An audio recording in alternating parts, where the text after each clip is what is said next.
All right, members, U.G.F.N, here we are with a guy that needs no introduction, Mike Iaconelli. Hi there. And we're hanging out with him tonight. His guests. And here's the rest of our guys, Dustin, Phil, Ed, and Mike. Yes. And don't forget Brian the Carpenter. And Brian the Carpenter. Brian the Carpenter. I like your work. One thing I wanted to ask you was, do you use braid a lot on all your reels?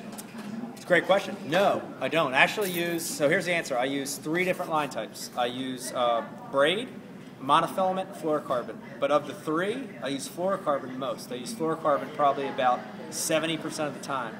Then the other 30% is braid or mono. Right. So, you know, honestly, braid for me, I use in super heavy cover. I use when I have to make super long casts or I'm fishing super deep water to get rid of the stretch. But fluorocarbon is the deal. Fluorocarbon is the deal because it's dense, it sinks, and that gives the bait better action. Now, when you're using a braid, are you using like a 10, 12? On the casting rod, I'm using 40 to 65 on a bait caster. On a spinning rod, I'm usually using 10 to 20 pound on a spinning rod. And a lot of times when I use it on a spinning rod, I'll use it to a fluorocarbon leader. And I'll either do that with a line-to-line knot or a small barrel swim. Right. I got a question about the thermocline. Thermocline. How do you fish a thermocline? We fish at a place called Blue Marsh Lake. Okay. Marsh Creek, I'm sorry. Yep. I fish Blue Marsh Lake as well. And that has a thermocline, a pretty predominant thermocline. Yep. Any pointers on fishing that? Yeah, got a couple. So, thermocline, a lot of people want to know how you can find it. A lot of times, most of the time, you're going to see it in the summer into the fall, early fall. Good way to find a thermocline is by turning the gain all the way up in your sonar. Sonars, especially now, they're all so good. So you turn your gain all the way up, and when you start idling, the thermocline's actually going to look like a fuzzy band in the water column.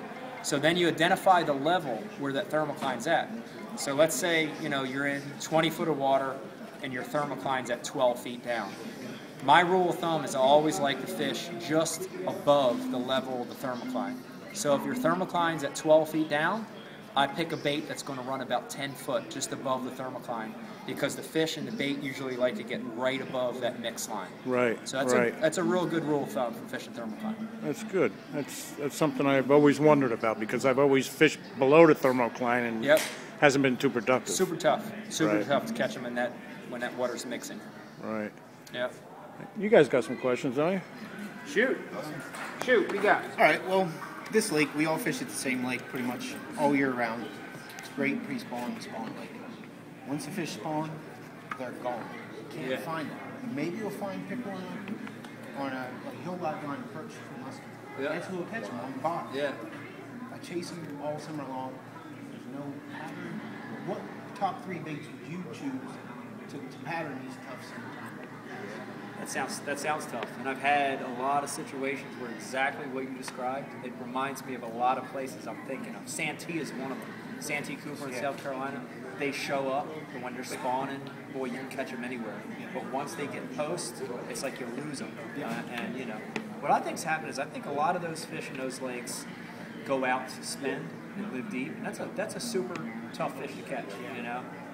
So here's a couple things. The one is. To look for isolated cover in deeper water. That's one thing I always try for a stopping point. And a piece of cover a lot of times can be that stopping point. So a tree, an isolated bush, a rock, anything that's a stopping point. That would be one tip. The other tip would be to catch those suspended fish. A lot of times I think guys are fishing above them or below them. A lot of times when you think deep water, you think you got to be fishing on the bottom. And you're thinking a lure on top. But I like to actually fish a lure that'll fish in the middle of the water column. So a crankbait, suspending jerkbait, a swim bait, slow roll is a great bait, rattle trap's a great bait.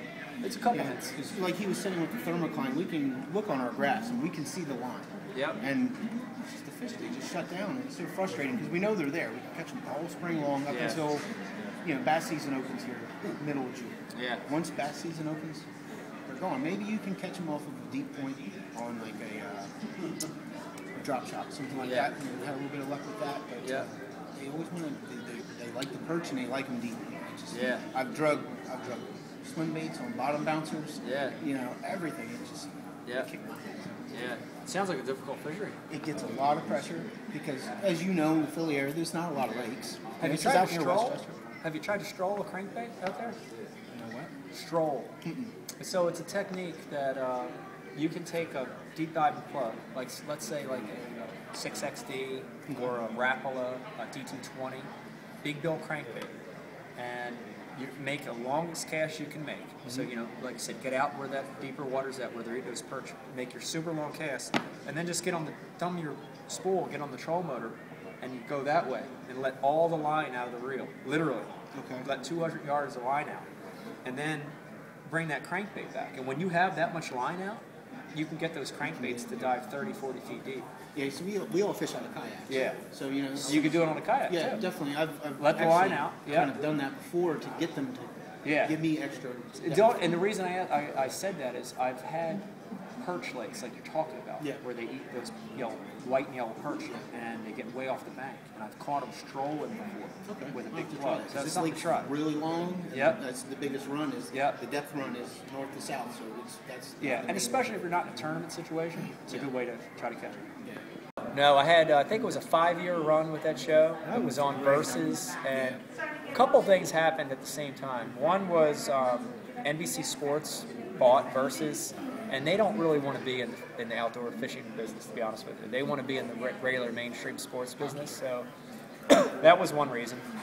I can relate to that, you know, Yeah. all of us, every fisherman. Yeah, it was a great show while it lasted. It was a great show. But the good news is, filming a new show called Going Ike, and it's pretty much the exact same premise, but not just restricted to cities. But it's the same concept. We're going to go to places. We've got a challenge. We have a limited amount of time to catch them, and we're going to try to make it happen. I've got a challenge for you. Yeah. Come to Marsh Creek in the summer. That's Yeah, the there we lake. We go. got to figure out these damn deep fish on the throwing line. I'll be right there. But our time limit, we're going to give ourselves 2 weeks to figure it out. Okay. I've been doing it for 3 years. Your show was realistic. Yeah, your show was realistic. Bill Dance, he'll be in private ponds catching every fish. It's 12 pounder, you know? And here's the next question. Come over here. Come here.